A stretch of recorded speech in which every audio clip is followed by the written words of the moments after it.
In terms of exploring models of reflection in more detail, it's important for us to consider an extension to John's model of structured reflection because it's a staged model of reflection.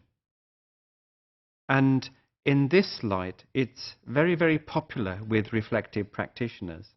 And the reason it's very popular, as a staged model, John's process for reflective practice moves the reflective practitioner away from purely descriptive accounts of their experience into much more analytical and thoughtful accounts of what they have been involved with.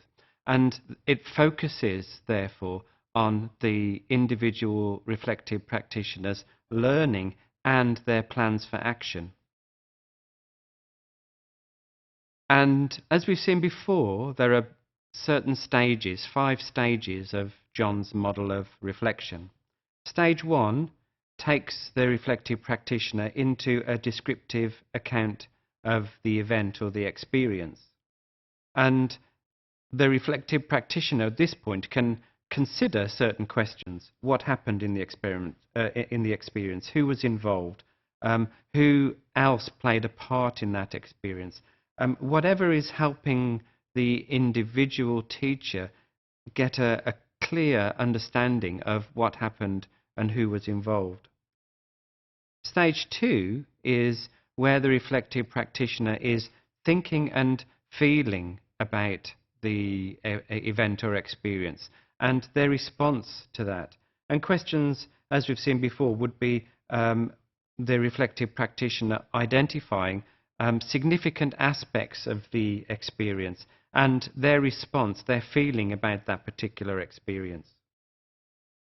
What were they trying to achieve as a teacher in that experience? And what was the outcome of their particular role or the approach that they were using? Stage 3 in the staged model is the reflective practitioner evaluating the event or experience. The teacher is looking at the positive aspects of their teaching and looking at those areas which need improvement and starting to identify the key components of these. And also looking at the actions that were occurring and who was actually involved in those actions and why, and beginning to consider why those actions were taking place. Stage 4 in the model is where the reflective practitioner is analyzing the experience. So the reflective practitioner has described the experience and understood their response, their feelings about the experience. They've undertaken an evaluation of the experience. And now in this part of the model, perhaps the most significant part of the model, this is where the reflective practitioner draws all these individual strands together in order to create a meaningful whole understanding about that experience. And this is where the sense is being made about all these strands and how they come together. What factors in particular were important in the event or the experience? And from the reflective practitioner's point of view, this is where they're considering things like values and assumptions, beliefs around their role as teachers, and also the role of students as learners in the experience, and how these things interact and influence one another. And what the reflective practitioner is also doing at this point in the model is considering the knowledge about teaching and learning that they bring to their role in the classroom and how this influences their behaviours and their actions. What knowledge are they trying to apply and how are they applying it? And the success of that application.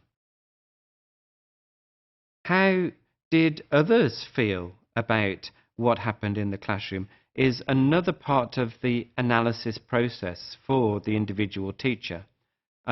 if the experience was very difficult for the teacher because maybe there was some bad behavior in the classroom, other teachers will have an opinion about this. And part of the analysis for the reflective practitioner using this model is to consider these other perspectives and to begin to put the jigsaw pieces together to create the meaning, that sense of meaning that they need to develop. And they can also consider what future consequences might be of the analysis. And then the final stage for the reflective practitioner is conclusion and action planning. This is where the reflective practitioner is taking the next steps from the reflection process. Or in other words, they've made decisions about what needs to change, what needs to stay the same, and what actions they can effect in the classroom in order to take the next steps.